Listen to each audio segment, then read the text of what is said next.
the plot thickens, or maybe does the plot thin? So we're all the way back to the start. Now the favorite in the clubhouse is Brandon Aiyuk and the 49ers get together in Kumbaya. Extension. Yeah. That's the favorite. I mean, beyond Kumbaya, and I'm going back to our thread where Grandy so astutely put out what he thought was most likely. Doesn't get traded, doesn't get extended was his top. Signs extension was his 2, traded was his 3, and I went the other way. I thought traded was the most likely. Yep.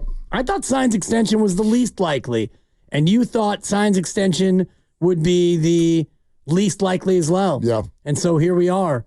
Grandy's 2, my 3, your 3, and it looks like that might become the 1. Well, again, it, quote, looks like that because a couple people tweeted it. And so do we believe it this time? I don't know. I've believed everything every time, and I've been wrong like 7 ways to Sunday. Yeah, but here that's the thing. That's the thing is like the reason I guess I believe it is not because a couple people we respect have tweeted it. I believe it because it's always been the only thing that makes sense. And it's how you and I left the show yesterday. Like, what are we doing? Why on earth? Why? That's the question I've been asking all week. Why are you talking to the Steelers? What is in it for you? And Brandon, why? What's in it for you? Drake May? Russell Wilson? What are we doing? What are we doing? And the beans got spilled all over the place on this station yesterday. From Herm Edwards to TJ Hushmanzada to Matt Barrows to everybody who's come on and essentially said the same thing. These two still want each other. That's why I called it Ross Rachel yesterday. We're making up reasons to stay apart. So just end the charade. End the charade. Brandon, are you probably asking for whether it's a little bit too much or are your feelings hurt a little bit too much? Niners, are you being a little unreasonable? The answer to all of these questions is yes. I don't know what the middle ground is. I'm just confident that it's there. Well, when Brandon Aiyuk turns down more money with New England, a reported 32, and TJ Hushmanzada came on yesterday and said it was more than that. He was saying that it was more than 32 a year. Yeah, it wasn't a question, though. Right. When he turns that down, that signals to me that Brandon Aiyuk wants to be a 49er. And then it becomes a question of him working it out. Even if Pittsburgh would have come in, I don't think Pittsburgh would have come in and paid him 32 or more than 32. Probably and not, even if they would have, he still might have just wanted to be a Niner. So maybe all of this posturing by Brandon Aiyuk, the request for a trade, the shopping himself all around, led the 49ers to maybe be more motivated to try and work on an extension. Or maybe this was the plan all along. This is all happening in real time. So I want to try to carefully choose my words here because if I don't, then the director of sports, Lucas Alexander, is going to put it all over Twitter and get me in trouble. You get aggregated? Well, 888-957-9570, first and foremost, with regard to what your reaction is simply to the idea that the 49ers and Brandon Aiyuk have rekindled extension talks. But one of the first thoughts, not the first thought, but on a short list in terms of thoughts that popped in my mind when I heard this, I'll phrase it as a question. Are you getting a little tired of the 49ers having to win the deal? Yes. There's a piece of this where you're like, we told him 20, and again, I don't know what's actually being shared back and forth. And I don't know who ticked who off and all that stuff. I'm not there. But if the reports are, you shopped him at the draft, you offered him 26 in May, the price went up, you didn't like that, and then you didn't talk to him. You didn't talk to him for 2 months. And then you go through the process we're calling the Patriots and the Browns and the Steelers and the Commanders. And all along, all he really wanted was 28. And you're still sitting here on August 9th with a game now 4.5 weeks away, a preseason game 24 hours away. And you're still sitting here with this whole thing in limbo. I'd argue you're being a little overly firm. You're a little egotistical in the way that you're doing this. if you're the 49ers.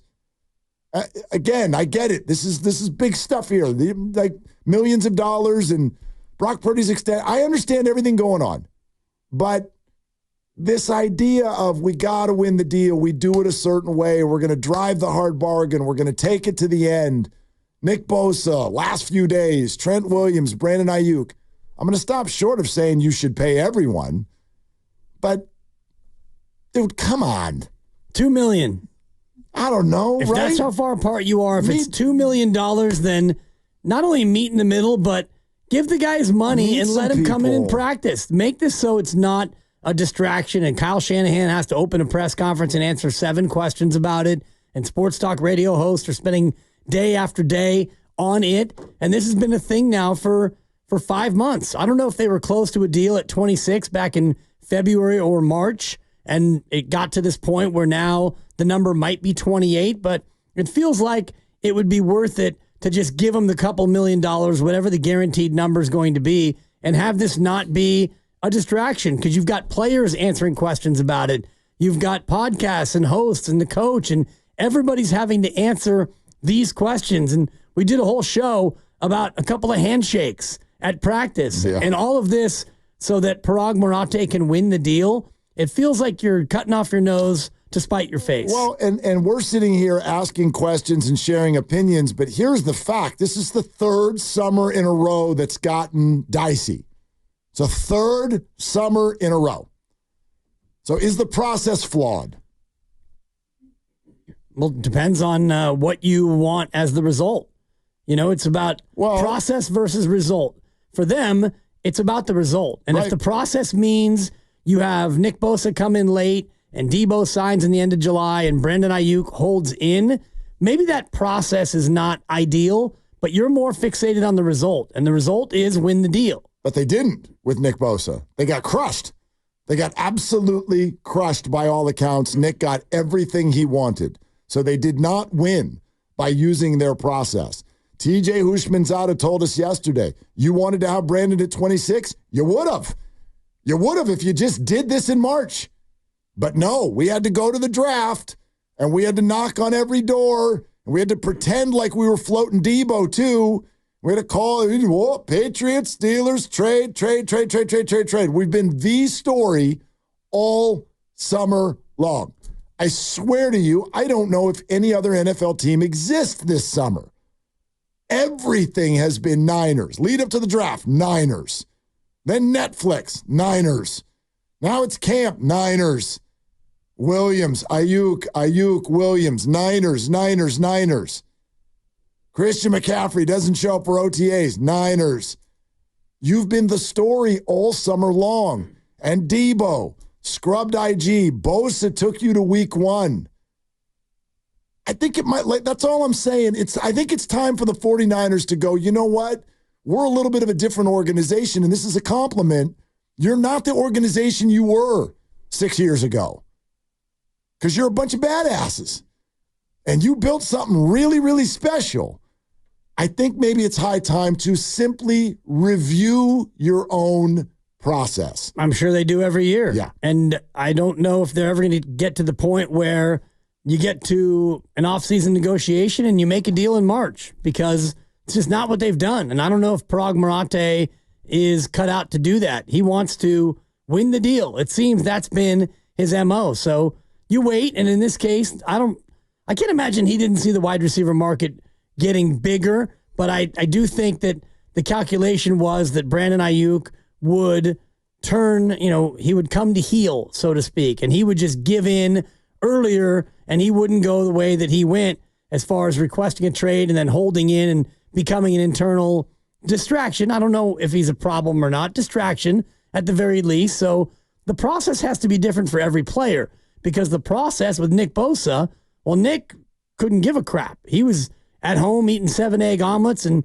having Wagyu steak with mom and working out and, doing whatever he was doing. I don't think that he wasn't publicly worried. Well, right. He might have been privately a little bit concerned. He has said differently. Cheryl Bosa told us differently earlier after it happened.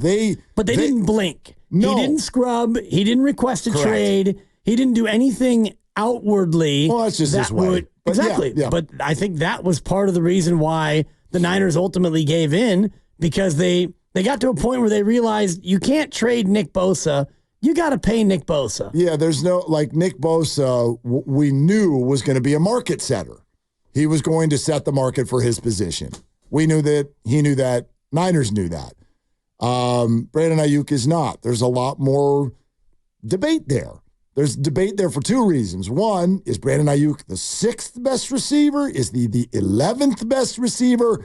There's debate there. And then I think there's further debate on just the importance of wide receivers within an offense, particularly this one. Even Chad Ochocinco the other day calling Brandon Aiyuk replaceable. So this one is trickier. It is trickier. And the goalpost did move. Most people think that that's fair, and that's on the fault of the 49ers because they waited too long. But that's kind of what I'm getting at. I'm not saying that you suddenly need to be pushovers, but review your process. Waiting is not always the right thing to do. Waiting and twisting someone's arm, I'd argue for 2 off seasons in a row is bit in the butt. Well, I don't think that last year you would have paid less had you signed earlier. So last year is an interesting one because he was going to reset the market. And I don't think that, and I don't remember all the deals that came in before Nick Bosa, but that number was going to be the biggest in history. And you kind of knew it. Maybe you were just trying to figure out financially everything else leading up to Nick Bosa before you had to go out there and pay him. I think there were a couple other restructures last year that you did before Nick Bosa got signed. So that one felt a little bit less about arm twisting. Maybe you were waiting into camp and trying to see if he'd report, see if he'd give up some of that leverage, so to speak. And once you got into August, well, then you're just going to wait because, you're hoping that maybe he gets antsy and he comes in or he settles for less. But Nick Bosa always was going to have the hammer in that deal because you can't replace Nick Bosa. Brandon Aiyuk you can replace. Well, and in fact, you drafted a guy who might be his replacement in the next year. Yeah, but I'd argue that waiting with Nick Bosa was damaging, not because it changed the number, but it may have changed the start of the season. I'll agree with that. Right? If you're going to pay that, just pay that in July, and then Nick gets a full training camp, and you don't have the slow start that you got. So that's what I mean. Did you get bit with the Debo thing? Maybe not, right? Because that was early. It was an annoyance, whatever, that happens. But so if you're not going to give me 3 off seasons in a row, at least 2, I would say 2 off seasons in a row, you have played the waiting game, and that has not helped you. Well, Debo too, because he signed either July 31st or August 1st, so it was already... And he came in out of shape. Right, and he missed OTAs because he didn't have a new deal, and so you got into the summer portion of the program, and he wasn't there. And so, yeah, that part of the process... It's difficult, though, because you're asking Parag Marate to handle the financials and do all these things that, you always talk about cap schmap, and part of his job is to figure out how to play with the numbers and push this contract off and keep this one at a different number and do all of this financial gymnastics. And part of that is a timeline. Like the Trent Williams thing, I do think the more we talk about it is, letting Trent wait because you got to figure out the Brandon Aiyuk first. Maybe that may well be the case, but I think part of Parag's job, not that he's not doing this now, but is to be predictive. I mean, I'm listening to Steiny and Goo earlier today, and they're talking a lot about Jonathan Kuminga. Would you? Well, yeah, there's some predictive measures going on here. The Warriors are going to take a chance. I would argue, of course, you don't give Jonathan Kuminga a max extension right now. However, you are playing a little bit of a game of chicken.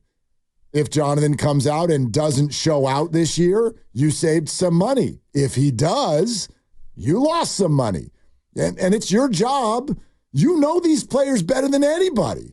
It's your job to know what is going to go on in the market. It's your job to know that Amon-Ra is going to get a new deal. Justin Jefferson going to get a new deal. All of these things. Devontae Smith's going to get a new deal. Jalen Waddle. You got to know that. You got to know that, and you got to be thinking about, well, what's that probably going to do to the market? That didn't, as you said, that didn't catch anybody off guard. The numbers did, I think. The increases, and forget Justin Jefferson. You knew he was going to set a new market. Right, but you didn't know that would be that high, and that happened after all these other deals. And when Amon-Ra gets 30, it's wow. He's a great receiver. He's top whatever you want to put him in. But when that number came in that high and all the rest of them were north of 26, some in the 28s, you're thinking, oh, geez, we probably should have signed him for 26 back in March. I don't know. I mean, the wide receiver thing has been telegraphed here for a few years, that market is exploding. But it jumped. It might have jumped more than they thought. Maybe.